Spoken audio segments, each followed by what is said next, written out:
আসসালামু আলাইকুম। জেডি নিউজের পক্ষ থেকে স্বাগত জানাচ্ছি। 17 সেপ্টেম্বর মহান শিক্ষা দিবস উপলক্ষে সমাজতান্ত্রিক ছাত্র ফ্রন্ট ঝিনাইদহ জেলা শাখার পক্ষ থেকে একটি ছাত্র সমাবেশ ও মিছিলের আয়োজন করেন সমাজতান্ত্রিক ছাত্র ফ্রন্ট ঝিনাইদহ জেলা শাখা।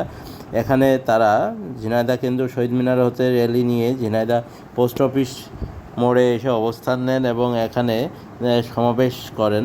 সমাবেশে সংগঠনের বিভিন্ন নেতাকর্মীরা তাদের বক্তব্য তুলে ধরেন। তাদের বক্তব্যের মাধ্যমে বৈষম্যহীন গণতান্ত্রিক শিক্ষা ব্যবস্থার যে রীতি চালু আছে সেটির অবসান দাবি করেন তারা। শিক্ষা ব্যবস্থা হবে সবার জন্য, তো এই দাবিতেই তারা বিভিন্ন বক্তব্য তুলে ধরেন।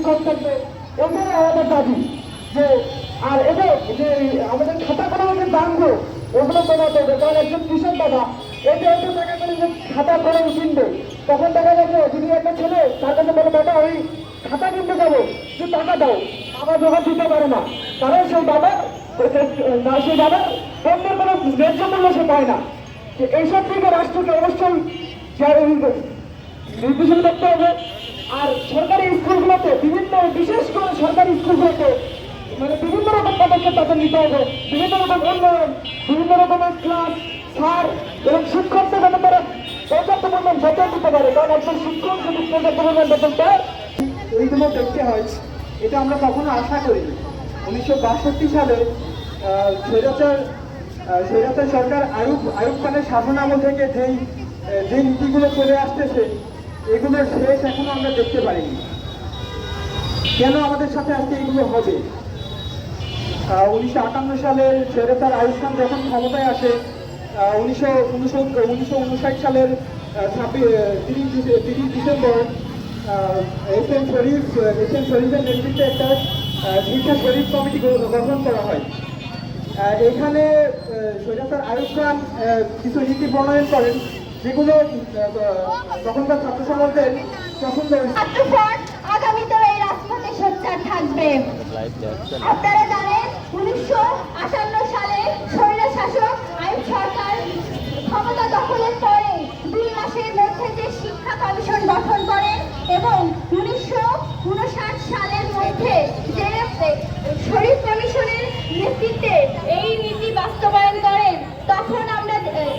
তখনকার শিক্ষার্থীরা দেখেছিল যে এই নীতিতে শিক্ষা, শিক্ষক এবং শিক্ষা প্রতিষ্ঠান সহ শিক্ষকদের যে কর্মসময়, ধনী এবং গরিবদের মধ্যে যে একটা বৈষম্য ভেদাভেদ সৃষ্টি হয়েছিল সেটাই এই বাংলার ছাত্র জনতা বুঝেছিল।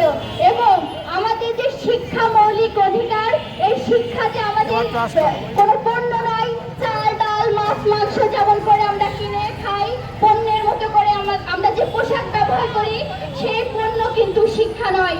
এই শিক্ষার দাবিতে আমাদের ছাত্র জনতা মাঠে নেমেছিল, রাজপথে নেমেছিল। ঢাকা বিশ্ববিদ্যালয়, জগন্নাথ বিশ্ববিদ্যালয় সহ সকল বিশ্ববিদ্যালয়ের শিক্ষার্থীরা ঢাকা বিশ্ববিদ্যালয়ে একটা সমাবেশে ডাক দেয়।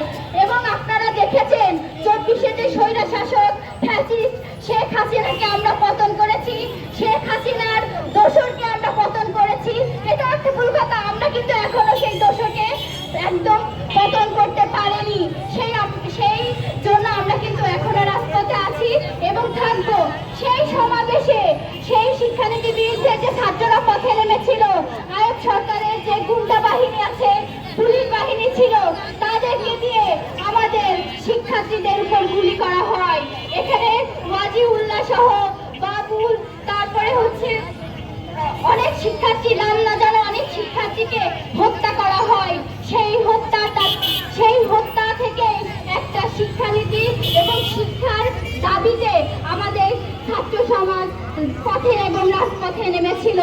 আমি আরেকটা কথা বলতে চাই, একটা প্রতিবাদ নিয়ে বলতে চাই। চীনা একটা কথা আছে, চীনার একটা ভাষা, যেটা হচ্ছে তুমি যদি 1 বছরের পরিকল্পনা করো তাহলে ধান চাষ করো, যদি 10 বছরের পরিকল্পনা করো তাহলে তুমি গাছ লাগাও, আর যদি 10 বছরের পরিকল্পনা করো তাহলে তোমার সন্তানকে শিক্ষিত করো। তাইলে শিক্ষা যদি একটা ব্যবসা হয়, শিক্ষা যদি বাণিজ্যকরণের মাধ্যমে আমাদেরকে কিনতে হয়, তাহলে সেই শিক্ষা আমরা কিভাবে